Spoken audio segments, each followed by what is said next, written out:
Bueno, y mucha atención porque vamos a hablar de la orina, y es que la orina podría ayudarle a determinar algún padecimiento de fondo que usted tenga, así que el doctor Rojas Oriamuno, Manuel Rojas Oriamuno, nos va a ayudar, médico internista, a determinar cuáles son esas señales que podemos encontrar en nuestra orina. Así que, doctor, muy buenos días, muchas gracias por acompañarnos. Digo que el examen de orina es uno de los exámenes más sencillos, más frecuentes de la práctica médica clínica y de los que más nos puede dar información. La mayor parte de la gente piensa que el examen de orina es simplemente para ver infección y para de contar. Pero hay Sin mucho embargo, más, hay mucha información que se puede sacar de un examen de orina. Doctor, hay algo muy curioso y es cuando dice que es dulce la orina, que yo he escuchado gente que, por ejemplo, hasta las hormigas llegan, y así lo he escuchado yo en mi pueblo. ¿Eso es cierto, doctor? Sí, es cierto. Hay dos cositas interesantes. De las primeras observaciones que se hizo en el pasado, cuando empezaban a escribir exámenes de laboratorio, se empezó a notar que había algunas orinas que olían dulce y otras que no olían dulce en gente que orinaba mucho. Esta gente que orinaba mucho era la gente diabética, y en estos diabéticos que orinaban mucho, valga la redundancia, pero que la orina tenía olor y sabor, porque lo probaban, sabor dulce, es donde se describió la diabetes sacarina, la diabetes mellitus, la diabetes de miel, para diferenciarla de otro tipo de diabetes en la cual también había mucha orinadera, pero la orina era insípida, no tenía sabor. Vea que la probaban. Entonces existía la diabetes mellitus, y todavía existe así, y la diabetes insípida, que es una diabetes completamente diferente, que no tiene que ver nada con la insulina. Entonces vemos que características como el olor y el sabor son importantes, y desde tiempo pasado ya se utilizaban para hacer diferencias y tratar de hacer diagnósticos. Tipos de diabetes. Claro. Doctor, ¿qué pasa con la orina que tiene como una nata, como una nubosidad, que uno dice que es algo espeso? Es interesante porque cuando hablamos de orina puede haber dos formas de valorarla: desde el punto de vista microscópico y desde el punto de vista macroscópico, o sea, de las características físicas. Estamos hablando de olor, estamos hablando de color, estamos hablando de sedimentos. Entonces, cuando vemos una orina que tiene sedimento, vemos por ejemplo esta, no sé si se puede ver ahí, esta que está acá, tiene sedimento. No es normal tener sedimento. ¿A qué se debe, El doctor? sedimento puede tener muchas explicaciones. Puede tener restos de bacterias. Cuando hay mucha bacteria puede producir eso. Cuando hay, ¿cómo se llama?, restos celulares, también puede producirlo.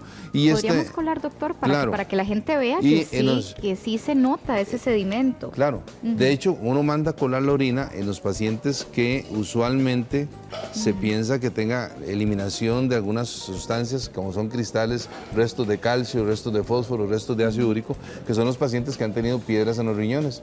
¿Por qué es importante la colación de la orina? Bueno, pues la piedra se está eliminando, hay restos, como se pueden ver, que quedan en el colador, pero esos restos se pueden mandar a analizar para identificar si son restos de calcio, restos de fósforo o restos de ácido úrico. Cualquiera de los tres puede producir piedras en los riñones, pero las condiciones que generan que se eleve cada uno de ellos es completamente diferente. Entonces, si tenemos ácido úrico, empezamos a buscar las causas. Nos alerta. Claro, buscamos causas de ácido úrico, causas de elevación de calcio y demás, pero la orina es la que nos va a alertar. Y el aspecto de que tiene sedimento. El sedimento, como le digo, puede ser restos bacterianos, pueden ser restos de células, pueden ser restos de cristales. Hay un montón de circunstancias que pueden hacer que sea turbio, que tenga este sedimento, y que lógicamente nos alerta de que algo está pasando. Doctor, ahora pasemos a una que yo creo que nos asusta un poco, que estamos hablando cuando la coloración es rosa, por ejemplo, con esta que tenemos acá, o incluso cuando se vuelve aún más fuerte, más tirando como si fuera sangre, ¿verdad? Claro. ¿Qué devela en este caso la orina con estas coloraciones? Uno puede intuir que existen restos celulares, sobre todo restos de sangre en la orina, aunque existen también medicamentos que lo pueden producir, pero normalmente cuando uno ve sangre rosada, orina rosada, orina roja, es que tiene restos de sangre, de hemoglobina, de mioglobinuria, que son que lo alertan a uno de que puede existir alguna lesión a nivel del tracto genitourinario, específicamente pacientes que tienen piedras en los riñones, pero inclusive, ve qué interesante, un paciente con cáncer de vejiga, una de las primeras manifestaciones puede ser que la orina tenga sangre y no tiene una piedra en los riñones. Entonces, ver sangre en la orina en ningún momento es normal, exceptuando una mujer cuando está en el periodo menstrual, que puede contaminar la orina con restos de sangre, y entonces puede aparecer sangre en la orina. Coloración. Pero de ninguna manera debe ser normal que haya sangre en la orina. Alerta, doctor. Claro, y eso cambia la coloración. Doctor, ¿ahora qué pasa cuando es todo lo contrario? La orina no huele a nada, prácticamente es mucho más transparente. Esa es la muestra del ardor, doctor. Sí, este es el que ardor, sin aroma. ¿Qué Aquí pasa está. con esa orina que no tiene ningún olor particular? Bueno, normalmente la orina debe tener un olor sui generis. Es un olor, ¿Qué es eso, doctor? Es un olor típico de la orina, que son un derivado, propiamente dicho, dado por los restos de amonio que pueden existir. Es un olor amoniacal, que es normal, que se incrementa cuando la orina se deja al aire ambiente porque empieza la fermentación y empieza el aroma ya típicamente de tipo amoniacal.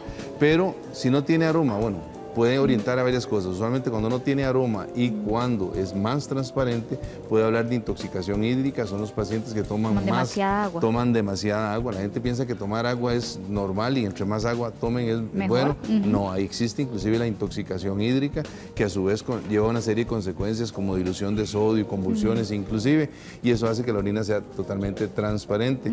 Lo mismo podemos ver en los pacientes diabéticos cuando están orinando mucho, orinan porque están descompensados, empiezan a orinar mucho, y la orina puede tener esas características, ¿verdad? Muy bien, doctor, muchísimas gracias. Un placer tenerlo. Yo sé que lo sacamos tempranito hoy de la casa, pero le agradecemos mucho su visita, doctor.